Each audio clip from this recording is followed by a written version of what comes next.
जय हिंद एवरीवन। इसके पहले वाले लेक्चर में यानी लेक्चर नंबर 5 में हम लोग खिलजी वंश को कंप्लीट कर चुके हैं। खिलजी वंश के अंतिम शासक हो जाते हैं नसीरुद्दीन खुसराव शाह। कौन हो जाते हैं भाई? नसीरुद्दीन खुसराव शाह, जिसको हम लोग खुसरो खान के नाम से जानते हैं। उसके बाद जो हम आगे हम लोग को पढ़ना है तुगलक वंश के बारे में। तुगलक वंश के संस्थापक हो जाते हैं गयासुद्दीन तुगलक। तुगलक वंश का कार्यकाल चलता है आपका 1320 से स्टार्ट होता है और 1414 तक जाता है, यानी लगभग 94 साल का कार्यकाल इन लोग का रहता है। इसका तो आपका तुगलक वंश का। तुगलक वंश के संस्थापक गयासुद्दीन तुगलक। गयासुद्दीन तुगलक का पहले का नाम था गाजी मलिक। क्या नाम था? गाजी मलिक। तो गाजी मलिक ने तुगलक वंश की स्थापना किया और गयासुद्दीन तुगलक के नाम से अपना राज्याभिषेक करवाया। गयासुद्दीन तुगलक क्या करते हैं? तो नहर निर्माण के कार्य को प्रारंभ करते हैं। नहर निर्माण का कार्य प्रारंभ कौन किया? तो गयासुद्दीन तुगलक ने किया। नहर निर्माण के कार्य को प्रारंभ किसके लिए किया गया था? तो किसानों के लिए। तो गयासुद्दीन तुगलक ने किसानों के लिए नहर निर्माण का कार्य प्रारंभ किया। अतः इसे नहरों का जनक या फिर पिता कहा जाता है, यानी नहरों का पिता, नहरों का जनक किसको कहा जाता है? तो गयासुद्दीन तुगलक को कहा जाता है। गयासुद्दीन तुगलक का और एक नाम क्या है? गाजी मलिक है। लेकिन सर्वाधिक नहरों पर जाल बिछाने वाला शासक जो हो जाता है आपका फिरोज शाह तुगलक हो जाता है। आगे पढ़ना है फिरोज शाह तुगलक के बारे में। किसके बारे में? तो फिरोज शाह तुगलक के बारे में। फिरोज शाह तुगलक ने क्या किया था? तो नहरों पर कुछ कचरा वगैरह ना फैल जाए, नहर जाम ना हो जाए, इसके डर से उन्होंने नहरों पर जाल बिछा दिया था। तो नहरों पर जाल बिछाने वाला शासक फिरोज शाह तुगलक, नहरों को बनाने वाले शासक गयासुद्दीन तुगलक। किसके लिए बनाया था? तो किसानों के लिए बनाया था। गयासुद्दीन तुगलक ने अपना पहला अभियान करता है कहाँ पे? तो तेलंगाना में करता है। कहाँ पे करता है? दक्षिण भारत के तेलंगाना में करता है। किसके नेतृत्व में करता है? तो जोना खान के नेतृत्व में करता है, यानी जोना खान को भेजता है दक्षिण भारत तेलंगाना पर आक्रमण करने के लिए। जोना खान क्या करते हैं? तो तेलंगाना पर आक्रमण करते हैं, तेलंगाना को जीत लेते हैं और वहां का नाम, तेलंगाना का नाम जो है सुल्तानपुर रख देते हैं। क्या नाम? सुल्तानपुर रख देते हैं। अच्छा, इस विजय के बाद, यानी जब तेलंगाना को जीत लिए, सुल्तानपुर अपना नाम रख दिए, तो फिर इस विजय के बाद जोना खान को मोहम्मद बिन तुगलक कहा जाने लगा है। क्या कहा जाने लगा है? मोहम्मद बिन तुगलक, MBT। क्या कहा जाने लगा है? MBT, यानी मोहम्मद बिन तुगलक। गयासुद्दीन तुगलक क्या करते हैं? बोलते हैं कि जोना खान तो यार दक्षिण भारत जीत के ले आया है, एक काम करते हैं, हम खुद के नेतृत्व में एक अभियान करते हैं। तो गयासुद्दीन तुगलक चल जाते हैं खुद के नेतृत्व में बंगाल अभियान पर। कहाँ पे चल जाते हैं? बंगाल अभियान पर। लेकिन बंगाल अभियान पर जाते हैं, बंगाल अभियान में उसको हार मिलती है और कोई भी धन नहीं मिलती है। तो बंगाल से इसे धन की प्राप्ति नहीं होती है, और जब धन की प्राप्ति नहीं होती है तो ये सोचते हैं कि साम्राज्य में मेरा बेइज्जती हो जाएगा। तो एक काम करते हैं, जो निजामुद्दीन औलिया को, दिल्ली में थे एक संत, मतलब धार्मिक व्यक्ति थे निजामुद्दीन औलिया, तो इन्होंने सोचा कि निजामुद्दीन औलिया को जो जमीन दान दिए हैं उससे हम मांग लेते हैं। तो निजामुद्दीन औलिया को संदेश भेज जाते हैं कि मेरे दिल्ली पहुंचने तक, अभी मैं बंगाल में हूँ, बंगाल के बाद बिहार आऊंगा, बिहार के बाद यूपी आऊंगा, उसके बाद दिल्ली पहुंचूंगा, मेरे दिल्ली आने तक आप मेरे दी हुई जमीनों की मतलब भूमि का आप हिसाब रखिएगा। इसने निजामुद्दीन औलिया को संदेश भिजवाया कि मेरे दिल्ली पहुंचने तक दान में दी गई भूमि का हिसाब तैयार रखिएगा। तो निजामुद्दीन औलिया भी बोलते हैं कि हुजूर पहले दिल्ली आइए, तो अभी दिल्ली दूर है। अपने शब्दों में क्या बोलते हैं? हुनूज दिल्ली दूर अस्त, हुनूज दिल्ली दूरस्त। ऐसा कहा जाता है कि आज सुबह हम पढ़ रहे थे कि ऐसा कहा जाता है निजामुद्दीन औलिया के बारे में कि निजामुद्दीन औलिया धार्मिक व्यक्तित्व थे, लेकिन बहुत ही सहिष्णु व्यक्ति भी थे। निजामुद्दीन औलिया क्या करते थे? तो लंगर व्यवस्था जो होता है ना, गरीबों को, किसानों को खाना बांटते हैं, तो भरपेट भोजन खिलाते थे, जिसके कारण वहाँ के जनता जो है बहुत ही ज़्यादा प्रभावित थे निजामुद्दीन औलिया से। और निजामुद्दीन औलिया से प्रभावित होने के कारण राजा सब इससे जलते थे। किससे? तो निजामुद्दीन औलिया से। और राजाओं को लग रहा था कि निजामुद्दीन औलिया जो है इतने प्रभावी व्यक्ति हैं और धार्मिक व्यक्ति भी हैं, तो हो सकता है कि जनता इसके भड़का में आ जाए और क्या बोलते हैं, अगला शासक हो सकता है कि निजामुद्दीन औलिया बन जाए। तो इसी के डर से निजामुद्दीन औलिया को क्या बोलते हैं, निजामुद्दीन औलिया से जलते थे और इस तरह का टिप्पणी करते हैं। चलो समझ में आ गया? आगे देखो। इसके उत्तर में निजामुद्दीन औलिया ने क्या कहा था? हुनूज दिल्ली दूर अस्त, यानी हुजूर दिल्ली अभी दूर है, पहले आप आइए, तो अभी बंगाल में है, गया क्या बोलते हैं, बिहार आइएगा, यूपी आइएगा, उसके बाद दिल्ली आइएगा ना। तो जब उधर से आ रहे थे कौन, गयासुद्दीन तुगलक, कहाँ से, बंगाल अभियान करके, तो दिल्ली पार बिहार पार किए, बिहार के बाद यूपी आए, तो यूपी आए तो इनको रास्ते में अंधेरा हो गया, और अंधेरा हो गया तो इनको ये अपने जो सैनिक थे मोहम्मद बिन तुगलक, उसको भिजवाते हैं, बोलते हैं कि यूपी आओ, यूपी के अफगानपुर में एक महल बनाओ, हम आ रहे हैं, मेरा लेट हो गया है। तो मोहम्मद बिन तुगलक ने यूपी के अफगानपुर में गयासुद्दीन तुगलक के विश्राम के लिए एक लकड़ी का महल बनवाता है, लेकिन रात को क्या होता है ना, महल तो अचानक गिर जाता है, लकड़ी का महल था, तो वही हवा तवा दिया होगा, गिर गया। अब गिर जाने के कारण गयासुद्दीन तुगलक की मृत्यु हो जाती है 1325 में। कब हो जाती है, तो 1325 में हो जाती है इनकी मृत्यु। ये दिल्ली तक नहीं पहुंच पाते हैं, ऐसा कहा जाता है। इसके बारे में इतिहासकार बोलते हैं, इतिहासकार लिखे हुए हैं कि गयासुद्दीन तुगलक कभी दिल्ली तक नहीं पहुंच पाया, जिसके कारण यह विख्यात जो है हुजून हुनूज दिल्ली दूर अस्त, यह विख्यात जो है फेमस हो गया कि हुजूर अभी दिल्ली दूर है। इसीलिए हम लोग बोलते हैं ना कि हम लोग ये वाला कर लेंगे, ये वाला उखाड़ लेंगे, तो फिर बोला जाता है कि अभी दिल्ली दूर है।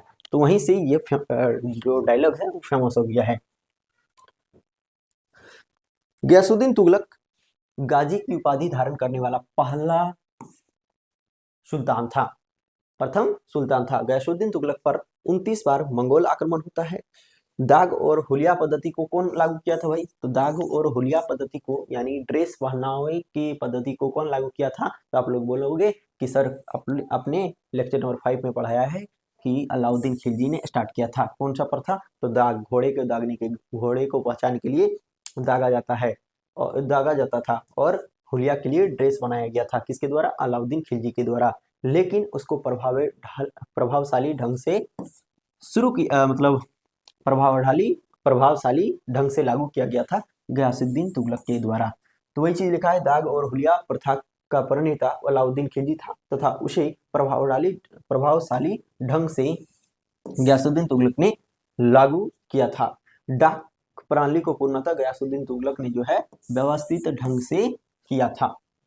इस समय डाक विभाग के अधिकारी को कहा जाता था क्या भाई, तो डाक विभाग के अधिकारी जो भी थे उसको कहा जाता था वरीद ए मुबालिक। वरीद ए मुबालिक किसको कहा जाता था, जो डाक विभाग के अधिकारी हुआ करते थे, किस वंश में, तो तुगलक वंश में।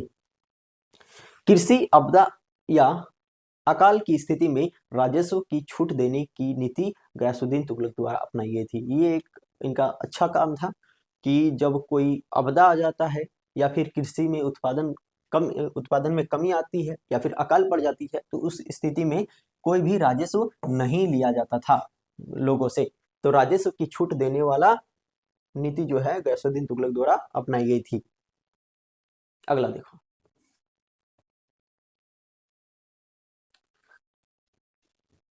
नसक या फिर गल्ला बटाई, नसक या फिर गल्ला बटाई प्रथा का प्रबंध जो भू राजस्व था, मतलब नसक तो या गल्ला बटाई का संबंध भू राजस्व था, जो गयासुद्दीन तुगलक द्वारा प्रारंभ किया था। भू राजस्व के लिए इन्होंने एक प्रथा चलाया था जिसका नाम था गल्ला बटाई या फिर नसक। यह कैसा था, भू राजस्व था, यानी भूमि से लिया गया राजस्व था। किसके द्वारा प्रारंभ किया था, तो गयासुद्दीन तुगलक द्वारा। गयासुद्दीन के समय राजस्व निर्धारण करने के लिए भूमि मापन से संबंधित कोई विषय नहीं था, यानी गयासुद्दीन के समय राजस्व निर्धारण करने के लिए भूमि का मापन से संबंध नहीं था, यानी कोई भी भूमि का माप नहीं किया जाता था, मापा नहीं जाता था, नापा तोला नहीं जाता था।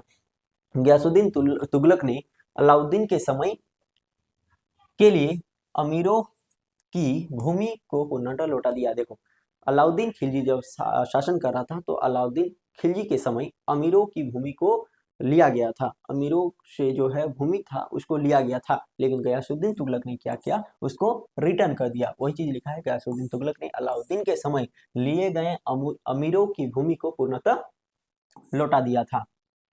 गयासुद्दीन तुगलक ने दिल्ली के समीप स्थित पहाड़ियों पर रोमन शैली में तुगलकाबाद नामक नगर की स्थापना किया या फिर स्थापित किया। तो तुगलकाबाद नामक नगर की स्थापना किसके द्वारा किया गया? गयासुद्दीन तुगलक के द्वारा। कहाँ पे है? तो दिल्ली के समीप पहाड़िया पर है, दिल्ली के समीप जो पहाड़ी है उस पर है।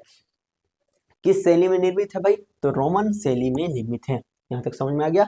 अब हम लोग देख लिए हैं कि गयासुद्दीन तुगलक की मृत्यु कैसे हो जाती है। तो यूपी के कहाँ पे हो जाती है? अफगानपुर में हो जाती है। समझ में आ गया। आगे हम लोग को देखना है किसके बारे में? तो मोहम्मद बिन तुगलक के बारे में। किसके बारे में देखना है? मोहम्मद बिन तुगलक के बारे में। मोहम्मद बिन तुगलक का और एक नाम क्या था? तो जोना खान था। क्या था भाई? जोना खान था। इसका किसका सेनापति था? तो गयासुद्दीन तुगलक का सेनापति हुआ करता था। तो इसका वास्तविक नाम था या फिर मूल नाम था जोना खान। किसका? मोहम्मद बिन तुगलक का। यह दिल्ली की गद्दी पर बैठता है 1325 ईस्वी में। 1325 ईस्वी में बैठता है आपका कौन? तो जोना खान बोलो या फिर जोना खान बोलो। 1325 में इसकी मृत्यु हो जाती है। इसके बाद जस्ट कौन राजा बनेगा? तो इसी का सेनापति जो उत्तराधिकारी के काबिल होगा, तो मोहम्मद बिन तुगलक बन जाता है।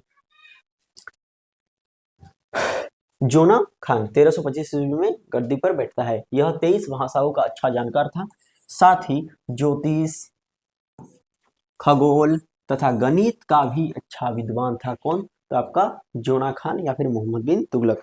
गणित को भी अच्छा से जानता था, ज्योतिष को भी जानता था, खगोल विद्या में भी निपुण था, और क्या बोलते हैं इसको, 23 भाषाओं का भी अच्छा जानकार हुआ करता था। यहाँ इतिहास में सबसे पढ़ा लिखा शासक माना जाता है। पूरे इतिहास में सबसे पढ़ा लिखा शासक की अगर बात किया जाए, जो 23 भाषाओं का जानकार था, मोहम्मद बिन तुगलक के बारे में लिखा जाता है। इसके समय सल्तनत काल का विकास बहुत तेजी से हुआ और साथ ही साथ बिखराव भी बहुत तेजी से हो जाता है। इसके समय साम्राज्य को 29 प्रांतों में बांट दिया गया था। किसके समय? तो मोहम्मद बिन तुगलक के समय। मोहम्मद बिन तुगलक के समय मोहम्मद बिन तुगलक ने 5 सबसे बड़ी गलतियां की थी। राजा बनने के बाद कोई ना कोई गलती करता ही है, तो मोहम्मद बिन तुगलक भी 5 गलती कर बैठा। क्या क्या गलती था भाई?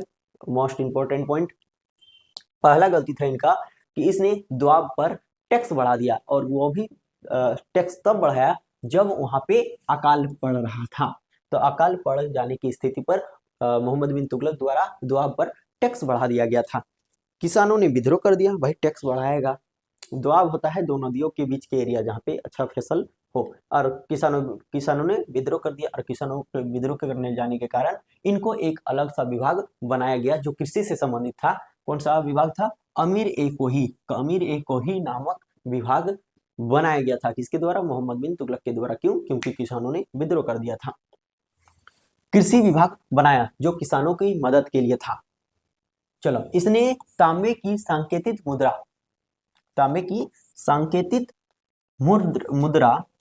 1329-30 में चलवाया, किंतु इस मुद्रा का बड़े पैमाने पे दुरुपयोग होने लगा। अब एक मुद्रा चलाते हैं उसका भी दुरुपयोग हो जाता है, तो दूसरा गलती हो गया इनका।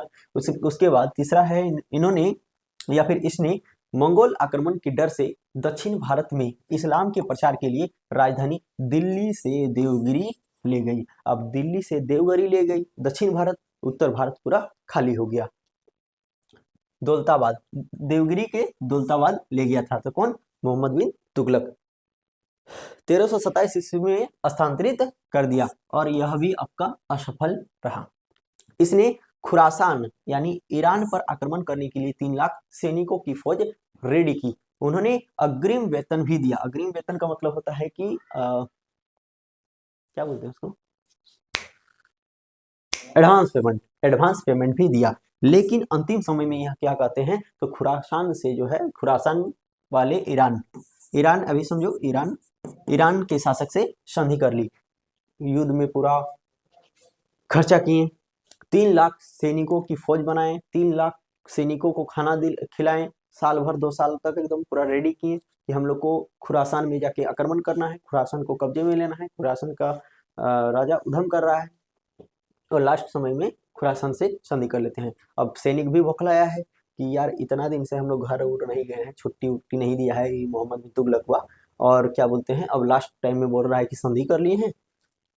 तो राजा विद्रोह ना कर दे, राजा बोल रहा है सेना विद्रोह ना कर दे, इसके डर से इसने सैनिकों के विद्रोह के डर से या फिर सैनिकों के विद्रोह से बचने के लिए उन्हें हिमालय की दुर्गम चोटी कराचिल अभियान के लिए भेज दिया। इन्होंने सैनिकों को, जितने भी सैनिक पाले हुए थे सबको कहाँ भेज देते हैं?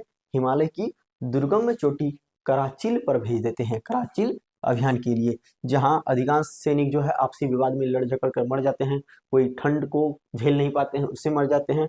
तो सारी चीज इस तरह करके सैनिकों की भी मृत्यु हो जाती है।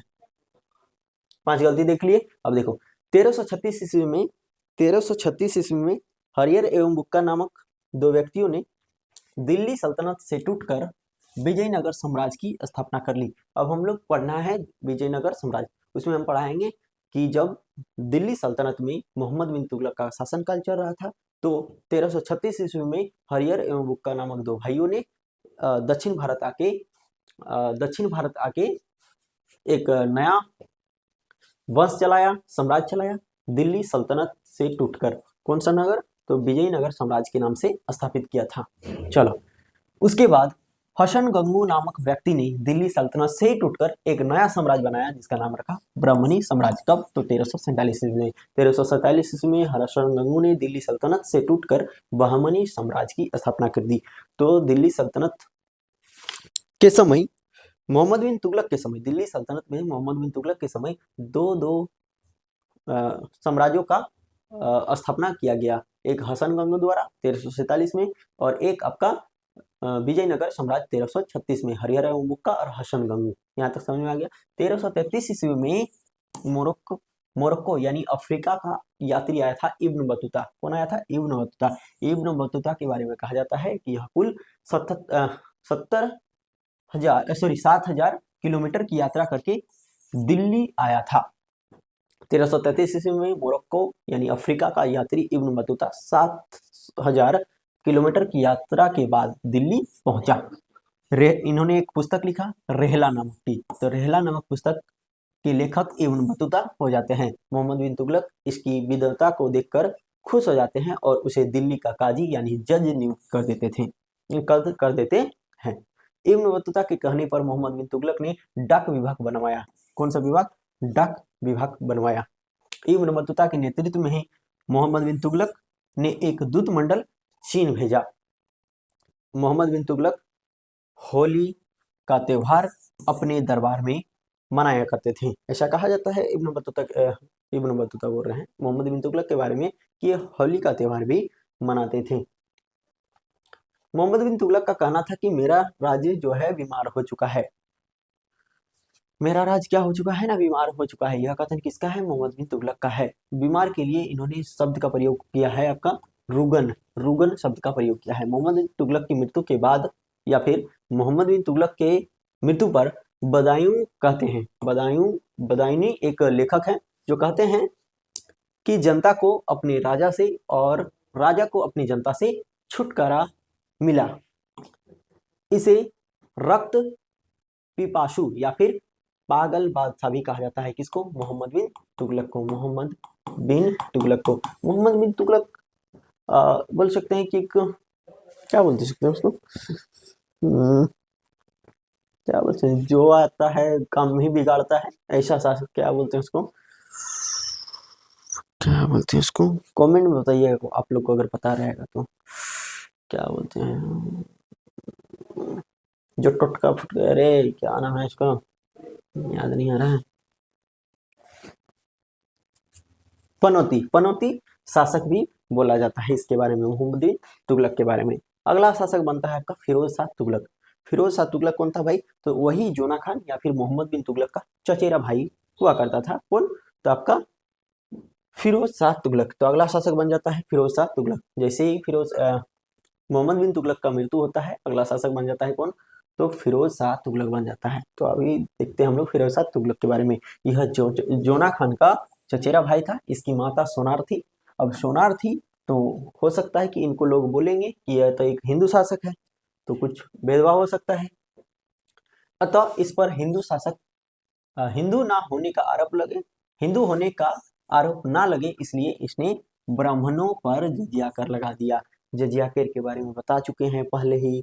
मोहम्मद बिन कासिम ने सबसे पहले भारत में 712 ईस्वी में आक्रमण करते हैं और आके भारत में जजिया कर को लगा देते हैं। जजिया कर गैर मुस्लिमों से लिया जाने वाला एक सुरक्षात्मक कर था। इसको सबसे पहले ही पढ़ा चुके हैं। उसके बाद ये भी बोले थे कि अकबर जजिया कर को हटा देते हैं, पुनः लागू करते हैं। औरंगजेब ये भी बताए थे फिरोज शाह तुगलक आएंगे तो उन्होंने ब्राह्मणों पर लागू कर दिया था जजिया कर को। तो क्यों लागू कर दिया था? क्योंकि इस पर हिंदू होने का आरोप ना लगे। क्यों? क्योंकि इसकी मम्मी जो थी वो सोनार थी। इसकी मम्मी क्या थी? सोनार थी, इसलिए हिंदू ना हो ये आरोप के डर से इन्होंने ब्राह्मणों पर भी जजिया कर लगा दिया। इसका राज्याभिषेक होता है कब? तो 1351 में होता है। इसने अशोक के हरियाणा के टोपरा अभिलेख को, कौन सा अभिलेख? टोपरा अभिलेख कहाँ था? हरियाणा में। उस अभिलेख को दिल्ली स्थापित कर दिया। और एक यूपी में था, कौन सा? मेरठ अभिलेख। तो अशोक के दो अभिलेखों को, टोपरा और मेरठ अभिलेख को दिल्ली स्थानांतरित करने वाला शासक कौन हो जाता है? फिरोज शाह तुगलक। फिरोज शाह तुगलक, FST, फिरोज शाह तुगलक। इसने अलग से एक निर्माण विभाग बनवाया और 300 से अधिक नगर यानी शहर का निर्माण कराया। जैसे हो गया जौनपुर, एक अलग विभाग द्वारा बनाया गया है जौनपुर, फिरोजाबाद, उसके बाद हिसार, फतेहाबाद, फिरोजपुर, ये सब शहर का निर्माण कराया। किसके द्वारा कराया गया है? तो फिरोज शाह तुगलक के द्वारा। फिरोज शाह तुगलक ने एक अलग निर्माण विभाग बनवाया था। इसने अलग से एक निर्माण विभाग बनाया था। निर्माण विभाग मतलब है कि तुमको सिर्फ निर्माण ही करना है। तो इसने 300 से अधिक नगर बसा दिया। जैसे हो गया जौनपुर, फिरोजाबाद, हिसार, फतेहाबाद और फिरोजपुर आदि। अगला देखो, इसने 1200 से अधिक फलों के बाग बगीचे लगवाए ताकि फलों की गुणवत्ता में सुधार हो सके, यानी फलों की हमारे राज्य में कोई कमी ना हो। इसलिए इन्होंने जो है क्या किए हैं? 1200 से अधिक फलों का बाग बगीचा लगवाते हैं। इसने नहरों का जाल बिछा दिया। नहरों पर क्या किए थे?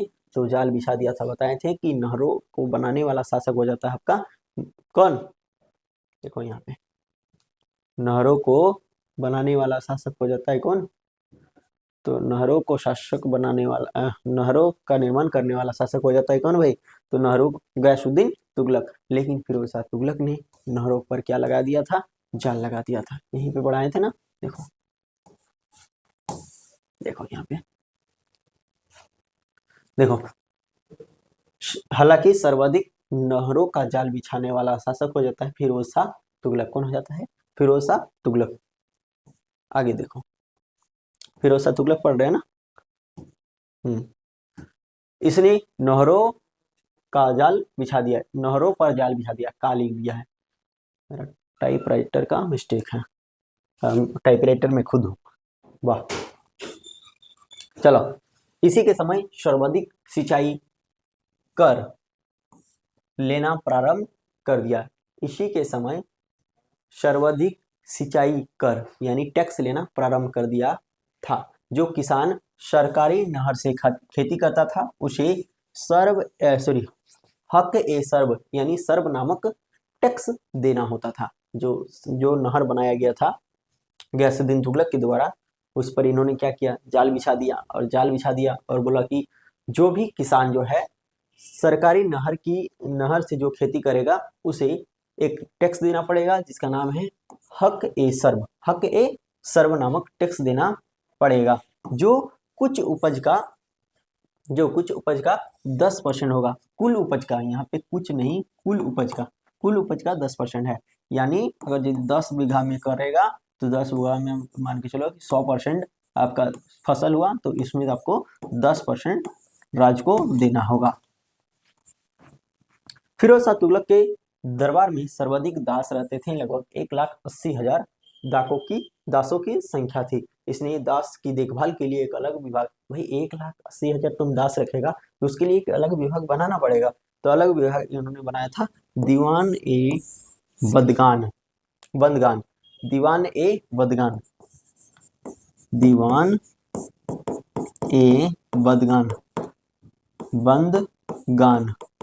किसने बनाया था? फिरोज शाह तुगलक ने बनाया था। इसने बेरोजगारों को रोजगारी भत्ता भी दिया। गरीब, असहाय तथा अनाथ की सहायता के लिए इसने अलग से विभाग बनाया, जिसका नाम रखा दीवान-ए-खैरात। दीवान-ए-खैरात की स्थापना किसके द्वारा किया गया है? फिरोज शाह तुगलक के द्वारा। दीवान-ए-खैरात क्या बोलते हैं, किसके लिए था?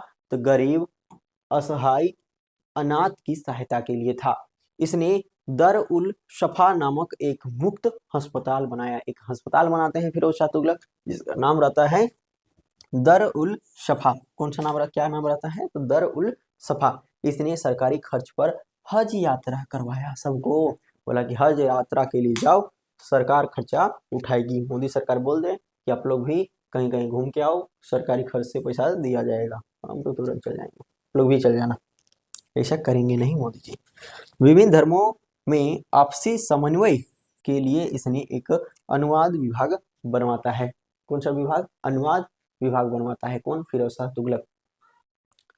फिरोज शाह तुगलक को सल्तनत काल का अकबर कहा जाता है। भाई इतना नेक नेक काम करेगा तो फिरोज शाह को क्या कहा गया है? तो सल्तनत काल का अकबर कहा गया है। जौनपुर को सिराज ए सिंध के रूप में जाना जाता है। यूपीएससी का क्वेश्चन है। जौनपुर को सिराज ए हिंद कहा जाता है। इसके द्वारा अददा एवं विक नामक 2 सिक्के चलाए गए। कौन सा सिक्का है? अद्दा और विक नामक 2 सिक्का चलाया गया। किसके द्वारा? फिरोज शाह तुगलक द्वारा। फिरोज शाह तुगलक ने दिल्ली में कोटला दुर्ग का निर्माण करवाया और इसी के समय सर्वाधिक सिंचाई लोक निर्माण का कार्य पर अधिक धन खर्च किया गया था। इसी के समय सर्वाधिक सिंचाई तथा लोक निर्माण कार्य पर अधिक धन खर्च किया गया था। इसी के समय भू राजस्व वसूली के लिए भी भूमि को ठेके पर देने की प्रथा प्रारंभ की गई। यानी अभी भी होता है। अभी तो यूपी तरफ कोई ठीक ठेके में खेत ले लेता है, उस पर उपज करता है। तो फिरोज शाह तुगलक के समय भू राजस्व वसूली के लिए भूमि को ठेके पर देने की प्रथा प्रारंभ की गई थी। फिरोज शाह तुगलक द्वारा ही सर्वप्रथम लोक निर्माण विभाग की स्थापना किया गया था। इसी के समय प्रथम बार हिंदू धर्म ग्रंथों का फारसी में अनुवाद किया गया। किस धर्म में? फारसी में अनुवाद किया गया था। इसके शासनकाल में, फिरोज शाह तुगलक के शासनकाल में। इसी के द्वारा फुतुहत ए फिरोज शाही पुस्तक लिखा गया। फिरोज शाह तुगलक के शासनकाल में एक पुस्तक लिखा गया जिसका नाम है फुतुहात ए फिरोज शाही। और फिरोज शाह तुगलक के समय ही सैन्य पदों को वंशानुगत बना दिया गया। यानी फिरोज शाह तुगलक कहते हैं कि अब से जितने भी सैन्य पद होंगे उस पर वंशानुगत भर्ती होंगे। यानी कोई भी एग्जाम नहीं, डायरेक्ट जो भी आपका सैन्य विभाग में है उसी का बेटा आपका अगला सैन्य विभाग का प्रधान बनेगा। चलो, इसकी मृत्यु हो जाती है। किसकी मृत्यु? फिरोज शाह तुगलक की। कब होती है? तो 1388 में हो जाती है। फिरोज शाह तुगलक के दरबार में बर्नी नामक विद्वान रहा करते थे, जिसने फतवा ए जहांदारी तथा तारिक ए फिरोज शाही नामक पुस्तक की रचना की है। तो क्वेश्चन आएगा कि बर्नी किससे संबंधित है? तो बर्नी आपका हो जाएगा फिरोज शाह तुगलक से संबंधित। और क्वेश्चन आएगा कि बर्नी द्वारा लिखा गया कौन सी पुस्तक है? तो फतवा ए जहांदारी और तारिक ए फिरोज शाही, 2 पुस्तकों की रचना इनके द्वारा किया गया था। अगला शासक हो जाता है इनकी मृत्यु के बाद। इनकी मृत्यु कब होती है? फिरोज शाह तुगलक की तो 1388 ईस्वी में हो जाती है। और 1388 में इसकी मृत्यु के बाद अगला शासक बनता है आपका नसीरुद्दीन मोहम्मद के समय तुगलक वंश का बिखराव बहुत ही तेजी से होने लगा। नसीरुद्दीन मोहम्मद अयोग्य शासक था और अयोग्य शासक होने के कारण इस साम्राज्य का बिखराव जो है बहुत तेजी से होने लगा। इसके बारे में कहा जाता है, किसके बारे में? तो नसीरुद्दीन मोहम्मद के बारे में कहा जाता है कि इसका साम्राज्य मात्र दिल्ली से पालम तक ही था। इसने पंजाब का सूबेदार खिज्र खां को देखो, जब नसीरुद्दीन मोहम्मद का शासनकाल चल रहा था तो पंजाब का सूबेदार हुआ करता था खिज्र खान। कौन हुआ करता था? खिज्र खान। खिज्र खान ने बोले कि अयोग्य शासक है, बकलोल शासक है, एक काम करते हैं हम खुद को स्वतंत्र करते हैं। तो इसके समय पंजाब का सूबेदार खिज्र खान ने खुद को स्वतंत्र घोषित कर लिया। 1358 में मिसोल सेनापति तैमूर लंग ने इस पर आक्रमण कर दिया। कौन सा सेनापति? मिसोल लंग ने। तैमूर के डर से यह दिल्ली छोड़कर भाग गया। अब दिल्ली पर कोई शासक नहीं बचा हुआ है। खिज्र खां क्या करते हैं? दिल्ली को अधिकार कर लेते हैं। खिज्र खां दिल्ली पर अधिकार कर लेते हैं। तैमूर लंग ने खिज्र खान को दिल्ली का सूबेदार नियुक्त कर दिया। कहाँ का सूबेदार था? पहले पंजाब का था। अब दिल्ली का बागडोर कौन संभालेगा? खिज्र खान संभालेगा। तैमूर के आक्रमण से तुगलक वंश का अंत हो गया, ऐसा कहा जाता है। इस प्रकार इस वंश का अंतिम शासक नसीरुद्दीन मोहम्मद था। 1414 ईस्वी में खिज्र खान ने इसकी हत्या कर दी। किसकी हत्या कर दी? नसीरुद्दीन मोहम्मद की हत्या कर दी। तुम पिटाएगा भी, डिस्टर्ब करेगा तो। यह दिल्ली सल्तनत पर सर्वाधिक समय तक शासन करने वाला वंश था। इसी के समय मलिक सरवर नाम का हिजड़ा खरीदा गया था, या फिर बोल सकते हैं कि तुगलक वंश के समय मलिक सरवर नाम का हिजड़ा रहा करता था। अगला देखो, अगला वंश कौन आ जाएगा भाई? तो वही खिज्र खान। खिज्र खान ने हत्या कर दी और हत्या करने के बाद अपना साम्राज्य चलाया, जिसका नाम रखा सैयद वंश। तो अभी हम लोग को फिर से पढ़ना है सैयद वंश के बारे में। अब क्या पढ़ना है? सैयद वंश के बारे में, जिसकी स्थापना खिज्र खान के द्वारा 1414 ईस्वी में किया गया है और 1451 ईस्वी तक इनका कार्यकाल रहता है। 1414 से 1451, लगभग 37 साल ना। हाँ, 1451 तो हो जाएगा इधर 6, उधर हो जाएगा आपका 31, लगभग 37 साल तक इनका कार्यकाल चला। सैयद वंश के संस्थापक कौन हो जाते हैं? तो सैयद वंश के संस्थापक हो जाते हैं आपके खिज्र खान। कौन आ जाते हैं? खिज्र खान। सैयद वंश के संस्थापक खिज्र खान थे। सैयद वंश स्वयं को इस्लाम धर्म के संस्थापक पैगंबर मोहम्मद साहब का वंशज मानते हैं। सैयद वंश के जितने भी शासक हैं सबको क्या खुद को मानते हैं? नहीं, सैयद वंश स्वयं को इस्लाम धर्म के संस्थापक, देखो, सैयद वंश स्वयं को इस्लाम धर्म के संस्थापक पैगंबर मोहम्मद साहब का वंशज मानते हैं। यानी इस्लाम धर्म के संस्थापक थे। इस्लाम धर्म के संस्थापक का नाम है पैगंबर मोहम्मद साहब। क्या नाम है? पैगंबर मोहम्मद साहब।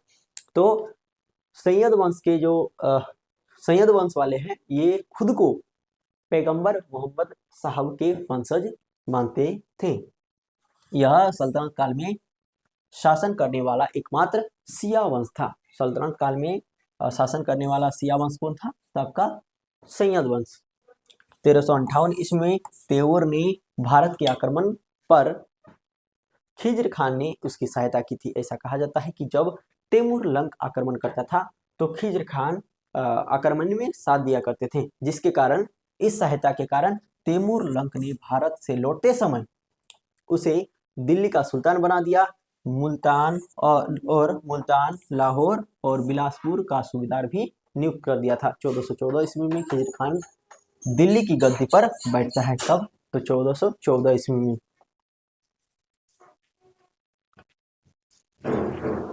खिज्र खान ने कभी भी सुल्तान की उपाधि धारण नहीं किया, लेकिन इसने स्वयं को रैयत ए आला कह के बुलाया। खुद को कहते हैं मैं तो रैयत ए आला हूँ।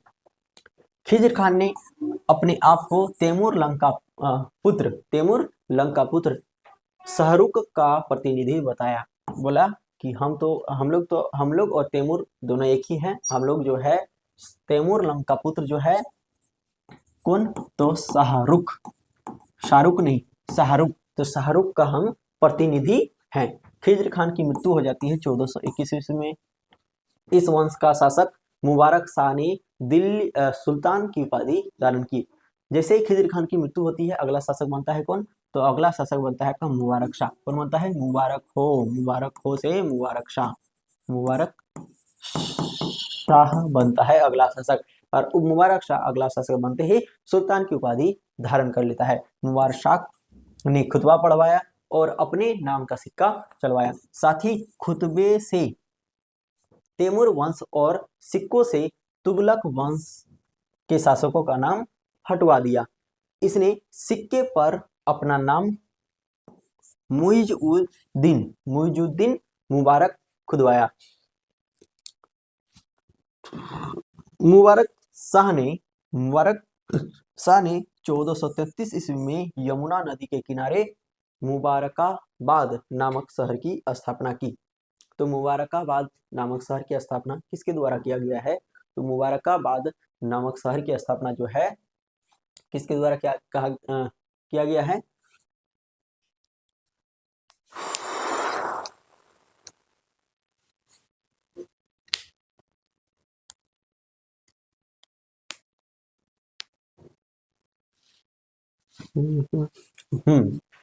तो मुबारकाबाद नामक शहर की स्थापना जो है मुबारक शाह द्वारा किया गया है।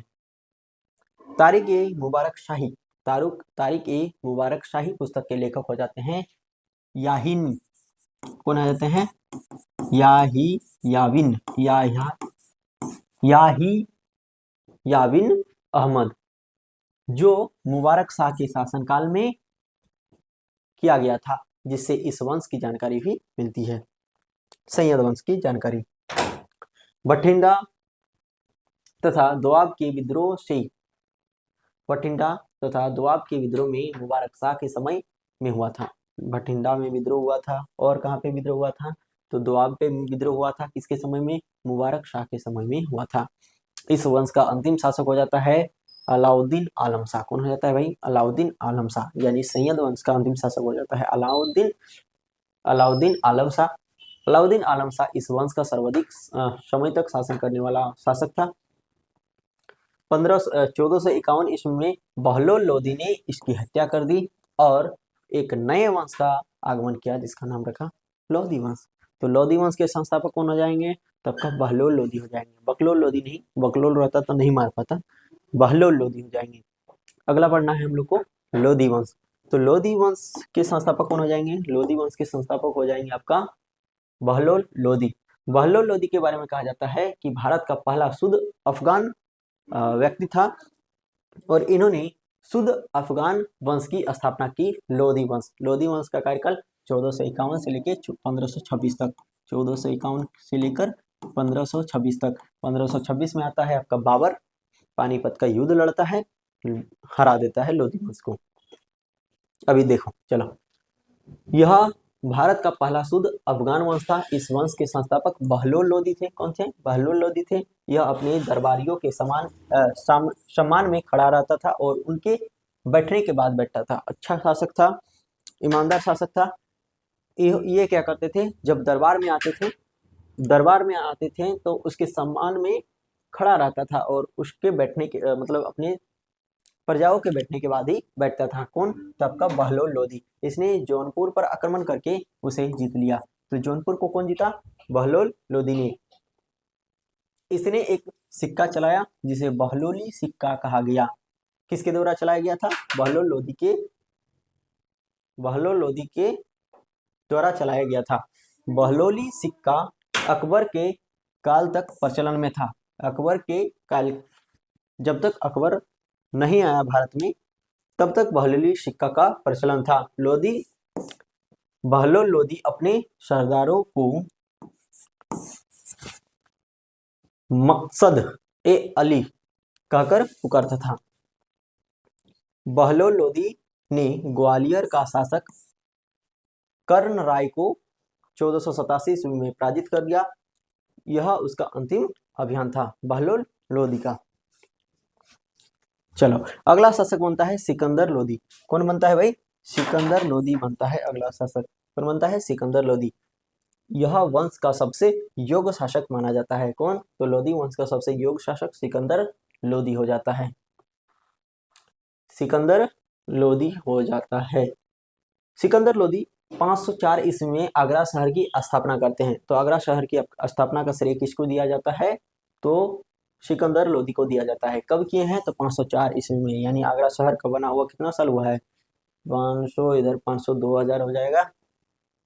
500, 504, 4 और इधर 529 साल लगभग हो गया है आगरा शहर बसाया हुआ है। किसके द्वारा बसाया गया था? तो सिकंदर लोदी द्वारा बसाया गया था और आगरा शहर की स्थापना किया गया और 1506 ईस्वी में अपनी राजधानी बनाया गया है। यानी 2 साल बाद जो है आगरा को राजधानी बना दिया जाता है। किसके द्वारा? सिकंदर लोदी के द्वारा। इसने गुलरुखी नामक पत्रिका लिखी। किसने? किसने लिखी?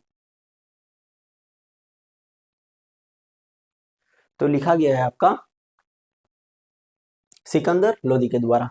इसने जमीन की पैमाइश के लिए गज ए सिकंदरी नामक मापक बनवाया जो 30 इंच के बराबर होता था। सिकंदर लोदी ने खाद्यान्न यानी खाद्य पदार्थ से कर हटा दिया। बोला कि खाद्य पदार्थ में कोई भी कर नहीं लिया जाएगा जिससे हमारी जनता भूखे ना मरे। सिकंदर लोदी ताजिया निकालने तथा महिलाओं के मजार पर जाने पर प्रतिबंध लगा दिया। इस वंश का अंतिम शासक हो जाता है इब्राहिम लोदी। कौन हो जाता है भाई? इब्राहिम लोदी। इसे 1508 ईस्वी में खतौली के युद्ध में राणा सांगा ने पराजित कर दिया। कौन पराजित कर दिया? राणा सांगा ने पराजित कर दिया। किसको? तो इब्राहिम लोदी को। कौन सा युद्ध हुआ? खतौली का युद्ध। कब हुआ? 1518 ईस्वी में। तो 1518 के ईस्वी में खतौली के युद्ध में राणा सांगा ने पराजित कर दिया इब्राहिम लोदी को। इब्राहिम लोदी के ही संबंधित हैं, इब्राहिम लोदी के संबंधित है जिनका नाम था आलम खान लोदी। क्या नाम था? आलम खान लोदी और दौलत खान लोदी। दौलत खान लोदी के बारे में कहा जाता है कि दौलत खान लोदी पंजाब के सूबेदार हुआ करते थे। पंजाब के सूबेदार हुआ करते थे जब इब्राहिम लोदी दिल्ली के गद्दी पर बैठे हुए थे। तो इब्राहिम लोदी के संबंधित थे आलम खान लोदी और दौलत खान लोदी। जो दौलत खान लोदी है आपका पंजाब के क्षेत्र पर बसा हुआ था या फिर सूबेदार था। दोनों ने मिलकर इब्राहिम लोदी को मारने के लिए बाबर को आमंत्रित किया था। बाबर आता है भारत में, आमंत्रित किया गया है भाई तो आएगा ही। आता है बाबर 1526 में। कब आता है? 1526 में। बाबर ने इब्राहिम लोदी की हत्या कर दी। आता है और इब्राहिम लोदी को मार देता है, लोदी वंश का अंत कर देता है। लोदी वंश के स्थान पर मुगल वंश की स्थापना करता है। इब्राहिम लोदी दिल्ली सल्तनत का मात्र एक शासक था जो किसी युद्ध में मारा गया था, युद्ध के मैदान में मारा गया था। इब्राहिम लोदी के बारे में कहा जाता है। अब देखते हैं हम लोग दिल्ली सल्तनत की सांस्कृतिक व्यवस्था। दिल्ली सल्तनत की सांस्कृतिक व्यवस्था। दिल्ली सल्तनत की सांस्कृतिक व्यवस्था। दिल्ली सल्तनत पर इस्लामिक कानून लागू थे। दिल्ली सल्तनत में कौन से कानून लागू थे? तो इस्लामिक कानून लागू थे, किंतु अधिकांश जनसंख्या जो है मुसलमान नहीं थी। अधिकांश जनसंख्या मुसलमान नहीं थी, फिर भी इस्लामिक कानून लागू थे। इसी कारण इतिहासकार वर्णी कहा करते हैं कि सल्तनत काल को वास्तविक इस्लाम नहीं कहा गया है। सल्तनत काल के अधिकतर अधिकारी अमीर थे और सुल्तान जो है तुर्क कबीले से बिलोंग करते थे। वित्तीय व्यवस्था देखते हैं। दिल्ली सल्तनत की वित्तीय व्यवस्था। तो दिल्ली सल्तनत के समय अर्थव्यवस्था का मुख्य आधार क्या थी? तो कृषि थी और व्यापार थी। दिल्ली सल्तनत के समय 5 सबसे प्रमुख कर थे। कौन कौन सा? तो उस्र था। कर में आ गया आपका उस्र, मुतई, खराज, चरी घरी, खराज, मुतई और उस्र। खुस्म की अगर बात किया जाए तो खुस्म को मुख्य राजस्व नहीं माना जाता था, क्योंकि खुस्म कैसा कर था? तो लूट मार का कर था या फिर धन था। जजिया और जकात की बात किया जाए तो जजिया जकात को भी मुख्य राजस्व नहीं माना जाता था, क्योंकि यह धार्मिक कर था। कैसा कर था जजिया जकात? तो धार्मिक कर था। जजिया के बारे में तो बहुत पहले से पढ़ाते आ रहे हैं। चलो अगला देखो।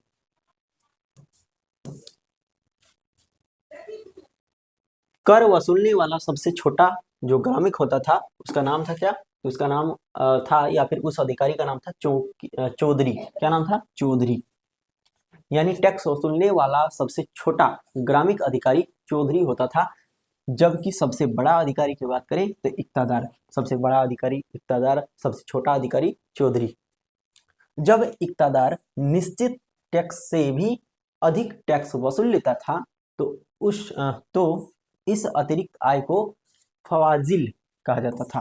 फवाजिल कहा जाता था। क्या कहा जाता था भाई? फवाजिल कहा जाता था। यानी कोई इक्तादार है जो निश्चित टैक्स है, जो एक टैक्स निर्धारित किया गया है उससे भी अधिक टैक्स ले लेता था, तो उस टैक्स को क्या कहा जाता था? तो उस अतिरिक्त आय को कहा जाता था। यानी जो अतिरिक्त धन आया देश में, उसको कहा जाता था फवाजिल। टैक्स वसूलने में हो रहे भ्रष्टाचार की निगरानी के लिए अलाउद्दीन खिलजी ने दीवाने मुस्त खराज नामक विभाग बनाया था।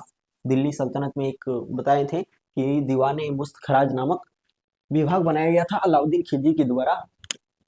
अलाउद्दीन खिलजी के द्वारा वो कैसा था, तो टैक्स वसूलने में हो रहे भ्रष्टाचार को रोकने के लिए बनाया गया था। सल्तनत काल में टाका तथा जीतल ही प्रमुख सिक्के थे। टाका और जीतल, जिसे इल्तुतमिश ने चलाया था। कौन चलाया था भाई? इल्तुतमिश ने। इल्तुतमिश ने टाका और जीतल को चलाया था। गुलाम वंश के शासक अलाउद्दीन मोहम्मद शाह, कौन? अलाउद्दीन मोहम्मद शाह ने अपने सिक्कों पर खलीफा का चित्र बनवाया था। चलो समझ में आ गया। अब हम लोग देखते हैं, अब क्या देखना है, अब हम लोग को देखना है सल्तनत कालीन धार्मिक व्यवस्था। अब क्या देखना है, धार्मिक व्यवस्था कैसी थी। तो धार्मिक व्यवस्था में आ जाता है आपका पहला जाबिद। कैसा आ जाता है, क्या आ जाता है? जाबिद। राज के कानून को जाबिद कहा जाता था, यानी किसी राज्य का कानून था उसको जाबिद कहा जाता था। शरीयत या फिर हदीस, धार्मिक कानून को क्या कहा जाता था? शरीयत कहा जाता था या फिर हदीस कहा जाता था। दीवाने रिसालत, दीवाने रिसालत ये धार्मिक मामलों की जांच करते थे। कौन? तो दीवाने रिसालत। दीवाने वदान वंदान, दीवाने वंदान या फिर दस्तर वंदान, ये उलेमाओं का समूह था। उलेमाओं किसको कहा जाता था? तो मुख्य जो पंडित हुआ करते थे ना, मतलब मुस्लिम धर्म में, उसको उलेमा कहा जाता था। जो सर पर शफा यानी पगड़ी बांधते थे इस तरह करके। उच्च धार्मिक गुरुओं को क्या कहा जाता था? उलेमा कहा जाता था। अब देखते हैं सल्तनत काल में स्थापत्य कला और वास्तुकला, यानी सल्तनत काल में क्या निर्माण हुआ था, क्या क्या निर्माण हुआ था। स्थापत्य कला और वास्तुकला कैसी थी? तो भवन निर्माण की कला को स्थापत्य कला कहा जाता है। क्या कहा जाता है भाई? तो जितने भी भवन बने हैं, जितने भी निर्माण हुए हैं, उसको कहा जाता है, उस व्यवस्था को कहा जाता है स्थापत्य कला। घोड़े के नाल के आकार की मेहराब की आकृति यानी निर्माण सर्वप्रथम अलाउद्दीन खिलजी ने अलाई दरबार में किया है। अलाउद्दीन खिलजी ने क्या बनाया? अलाई दरबार बनाया है। किस आकार का है? घोड़े की नाल के आकार का है। क्या है ना? मेहराब है। तो मेहराब की आकृति का निर्माण सर्वप्रथम अलाउद्दीन खिलजी ने अलाई दरबार में किया है। अष्टभुजी मकबरा का निर्माण तुगलक काल में हुआ है। अष्टभुजी मकबरा का निर्माण किस काल में हुआ है? तो तुगलक काल में हुआ है। गयासुद्दीन तुगलक ने तुगलकाबाद शहर बसाया है। तुगलकाबाद शहर किसने बसाया है? गयासुद्दीन तुगलक ने बसाया है। बड़े आकार के मेहराब, जिसको हम लोग दीवाल का निर्माण खिलजी वंश में हुआ है, यानी बड़े आकार का जो मेहराब है उसका निर्माण किस वंश में हुआ है? खिलजी वंश में हुआ है। बलबन पहला ऐसा सुल्तान था जिसका मकबरा जो है शुद्ध इस्लामिक पद्धति से बना हुआ है। शुद्ध इस्लामिक पद्धति से बना हुआ मकबरा किसका है? तो बलबन का है। समझ में आ गया। अब देखो, अब हम लोग देखते हैं कि शासक देखते हैं। ये सब चूंकि पढ़ा चुके हैं, लेकिन एक रिवीजन के तौर पर देख लो यहाँ पे कि एक जगह लिखा हुआ है शासक है, उसके प्रमुख कार्य देखना है। तो कुतुबुद्दीन ऐबक ने क्या क्या कार्य किए हैं उसको देखना है। इल्तुतमिश ने क्या क्या कार्य किए हैं, बलबन ने, अलाउद्दीन खिलजी ने। चलो देख लेते हैं। कुतुबुद्दीन ऐबक की बात करें तो कुबत उल इस्लाम मस्जिद कहाँ पे बनाया है? दिल्ली में बनाया है। कौन सा मस्जिद? कुबत उल इस्लाम मस्जिद। कुबत उल इस्लाम मस्जिद किसके द्वारा बनाया गया है? अलाउद्दीन खिलजी के द्वारा बनाया गया है। कहाँ पे? तो दिल्ली में। भारत में निर्मित प्रथम मस्जिद है। प्रथम इस्लामिक धर्म वाला नहीं, इस्लामिक धर्म वाला ही बनाया है। देखो, इस्लामिक पद्धति से बना है, जिसका मकबरा शुद्ध इस्लामिक पद्धति से बनाया है। तो मस्जिद की बात करें तो भारत में निर्मित प्रथम मस्जिद था। कौन सा? कुबत उल इस्लाम मस्जिद। कुबत उल इस्लाम मस्जिद कहाँ पे है? दिल्ली में है। अगला देखो, इल्तुतमिश। अगला क्या देखना है? इल्तुतमिश। कुतुब मीनार बनाया है। कहाँ पे? दिल्ली में। किसके द्वारा? इल्तुतमिश द्वारा। सुल्तान गढ़ी या फिर नसीरुद्दीन मोहम्मद का मकबरा कहाँ पे है? दिल्ली में है। कौन बनाया है? तो इल्तुतमिश ने। इल्तुतमिश का मकबरा कहाँ पे है? दिल्ली में। एसके सिले में निर्मित भारत का पहला मकबरा है। स्केच शैली में निर्मित भारत का पहला मकबरा कौन सा हो जाता है? तो इल्तुतमिश का मकबरा हो जाता है। हौज ए शमसी बदायूं, हौज ए शमसी बदायूं का मकबरा कहाँ पे है? कौन बनाया है? इल्तुतमिश। उसके बाद है आपका बलबन। बलबन का मकबरा कहाँ है? तो बलबन का मकबरा है दिल्ली में। शुद्ध इस्लामिक शैली में निर्मित भारत का पहला मकबरा है। लाल किला सॉरी लाल महल, बलबन, दिल्ली। अब देखते हैं अलाउद्दीन खिलजी। इसको देखते हैं अलाउद्दीन खिलजी, अगला 20 सालों तक शासन किया है। अलाई दरवाजा बनाया है, अलाई दरवाजा बनाया है, सीरी का नहर बनाया है, हजार खंबा महल बनाया है, हौज ए खास, जमात खाना मस्जिद, सब चीज दिल्ली में बनाया है अलाउद्दीन खिलजी ने। लाल महल की बात किया जाए, अलाई दरवाजा की बात किया जाए, या फिर सीरी का नहर की बात किया जाए, या फिर हजार खंबा महल का बात किया जाए, हौज ए खास का बात किया जाए, और लास्ट में आपका जमात खान मस्जिद का बात किया जाए, तो सबको दिल्ली में बनाया गया है अलाउद्दीन खिलजी के द्वारा। अब देखते हैं विभाग, देखते हैं अब क्या देखना है? विभाग देखना है। विभाग है संबंधित विभाग, नाम है कौन सा विभाग है और उसके कौन सा विभाग है और कौन सा सुल्तान द्वारा बनाया गया है। तो दीवान मुस्त खराज, दीवान मुस्त खराज कैसा विभाग था? वित्त विभाग था। मुस्त खराज किस्ती में पैसा रखता है, तो मुस्त देखो, जिसके पास ज्यादा वित्त रहेगा, वित्त यानी पैसा रहेगा, वो ज्यादा मुस्कुराएगा, तो मुस्त खराज कौन बनाया है? अलाउद्दीन खिलजी। दीवाने कोही, को से कृषि, तो कोही कैसा था? दीवाने कोही कैसा था? तो कृषि विभाग था। कौन बनाया? मोहम्मद बिन तुगलक ने बनाया है। दीवाने अर्ज, अर्ज क्या है? युद्ध का आगाज किया जाए, अर्ज क्या है? युद्ध का आगाज किया जाए, कैसा विभाग हो जाएगा? सैन्य विभाग। किसने बनाया? बलबन ने।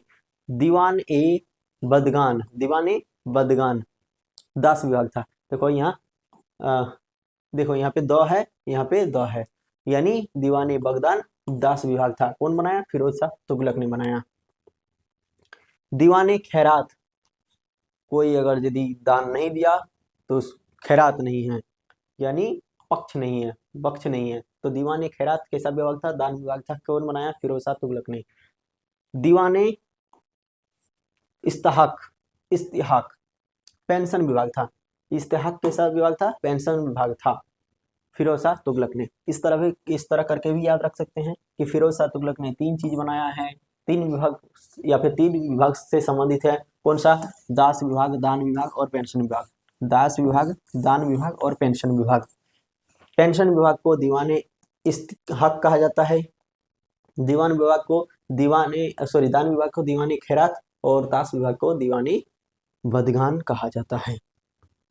समझ में आ गया? अगला देखो, दिल्ली सल्तनत कालीन साहित्य। क्या देखना है? सल्तनत कालीन साहित्य को देखना है, सल्तनत कालीन साहित्य को देखना है। सल्तनत काल में फारसी भाषा का प्रचलन था। किस भाषा का प्रचलन था? तो फारसी भाषा का प्रचलन था। सल्तनत काल के सबसे बड़े कवि अमीर खुसरो हुआ करते थे। कौन? अमीर खुसरो हुआ करते थे, जिन्हें मंगोलों ने बंदी बना लिया था, लेकिन बाद में अमीर खुसरो जो है वहां से भाग गए थे। ये बलबन से लेकर मोहम्मद बिन तुगलक तक कुल 7 राज्यों के दरबार में रहा करते थे। कौन? अमीर खुसरो। अमीर खुसरो इन्हें अपनी दरबार में संरक्षण, देखो इनको जो है अपने दरबार में संरक्षण अलाउद्दीन खिलजी ने दिया था। संरक्षण दिया था कौन? अलाउद्दीन खिलजी ने। ये जो है कौन? अमीर खुसरो हिंदी, फारसी, खरी बोली के जानकार थे। इन्होंने सर्वाधिक रचनाएं खरी बोली में की है। कौन? अमीर खुसरो। अमीर खुसरो सबसे प्रमुख रचना तारिक ए दिल्ली, इनकी सबसे प्रमुख रचना कौन सी है? तो तारिक ए दिल्ली। इन्हें तोता ए हिंद कहा जाता है। ये निजामुद्दीन औलिया के शिष्य थे। किसके शिष्य थे? निजामुद्दीन औलिया। निजामुद्दीन औलिया के बारे में बताए थे, वो एक धार्मिक व्यक्ति थे जो अलंगौर जैसी व्यवस्थाएं प्रारंभ किए थे। दिल्ली की लगभग जनता उससे प्रभावित थी, इसलिए उससे निजामुद्दीन औलिया से जो है बहुत सारे शासक जलते भी थे। सारा चीज बता चुके हैं। इन्होंने तबला तथा सितार का आविष्कार किया था। सितार को हिंदू इस्लाम का मिश्रण कहा जाता है। सल्तनत काल का एकमात्र सुल्तान फिरोज शाह तुगलक था, जिसने अपनी आत्मकथा लिखी है, जिसे हम लोग फतुहत ए फिरोज शाही के नाम से जानते हैं। फतुहत ए फिरोज शाही किसकी आत्मकथा है? तो फिरोज शाह तुगलक की है। पूरे सल्तनत काल में मात्र एक शासक फिरोज शाह तुगलक हुआ है जो अपनी आत्मकथा लिखी है।